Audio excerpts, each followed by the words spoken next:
this project very much looks at memory scapes. And so I think that's what we've tried to capture, that kind of complexity of local physical scapes, as in the landscape, but also transnational memory scapes are in play. I mean, you as a conceiver of the project, what do you... How does all that come in this place? Well, what I've learned, is that I think I began buying into the kind of post-89 globalization theory, and really thinking, well, memory is now being transformed because of technologies, communication technologies, the regionalism, the easier travel, easing of visa restrictions, global mobilities. All those mobilities, and that's how the project emerged in my mind initially. And I am discovering again and again that this is there's a history to this in which very quickly, this is a classic example, this memory becomes part of a much more global memory public sphere, global memory practices, etc., etc. And actually it's very hard to disentangle any of these sites. And of course, from these always wider rooted, contexts. but also simultaneously always rooted in complex local political left-right divisions. Absolutely, and the tensions that are going on. I mean, they are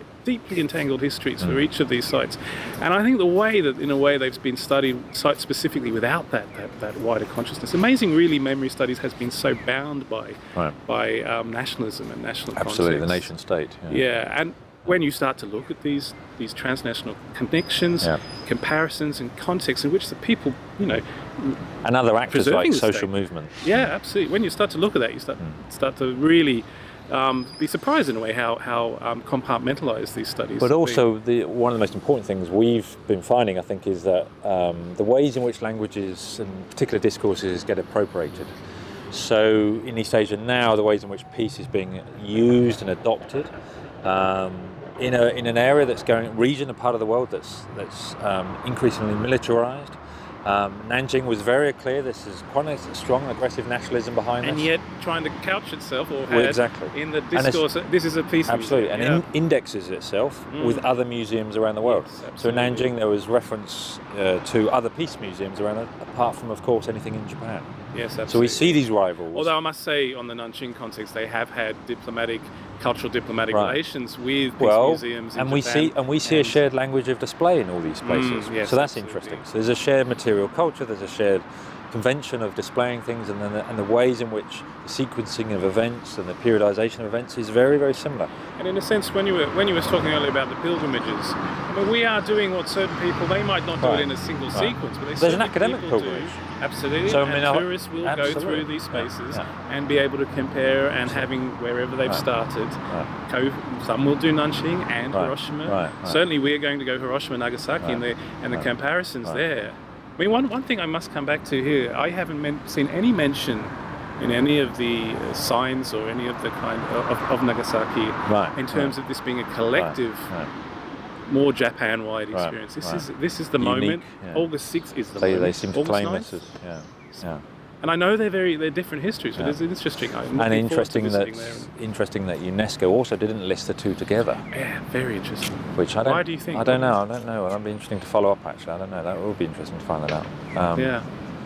Yeah, that's because this isn't a classical World Heritage Site in the normal Taj Mahal early kind of thinking, and therefore you're not celebrating the architectural splendor of this structure.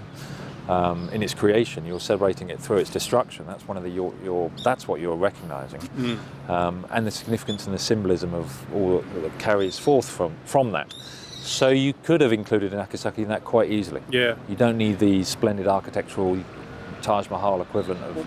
Yeah, but maybe if they hadn't rebuilt their cathedral. Exactly. Well, authenticity, and I've reread the criteria, and it's worth reading that for this site. It always has to reach some level of authenticity, and maybe this structure here was the only one that really made the threshold for that.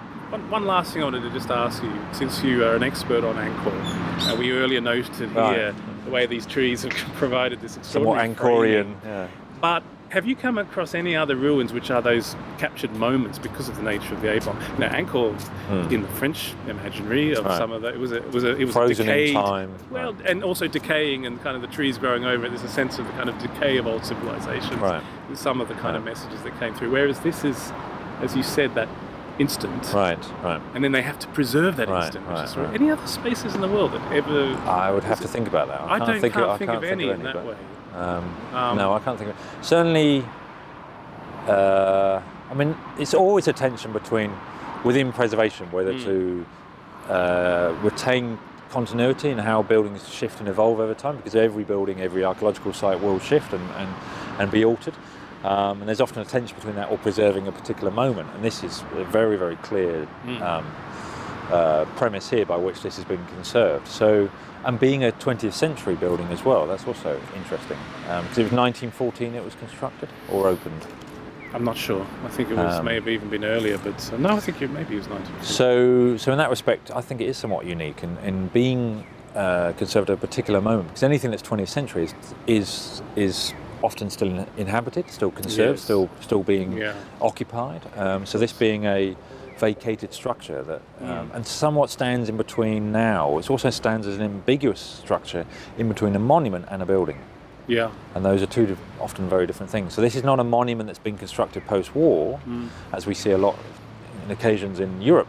This is a building that's been transformed into a monument through its I was going to say almost entire destruction, because the floor plan was much larger. Well, I wanted to say a final point. I know it's coming back to aesthetics again. I keep coming back because actually nowadays academics are obsessed with that things, and I have to say, in terms of its effective quality, it's the we've been struck by that. Yeah, and when you see the original floor plan, you see the original pictures. It's a big, larger, more bombastic building. Right. And somehow absolutely. this has actually become imposing upon the river. Imposing upon the river, a sign of industrial power, because it was where exhibitions and industrial products were displayed to the city. It's taken a whole different form of urban civic to it. Yeah. It's like it's taken on that new form of progress again, but it's had to have a complex narrative. It cannot but be seen as a kind of extraordinary, kind of ironic, captured moment of the follies of that mad kind of industrialization, of that mad imperialism and capitalism that led to an industrialized military power. That's right, which we'll talk about when we go to the next site.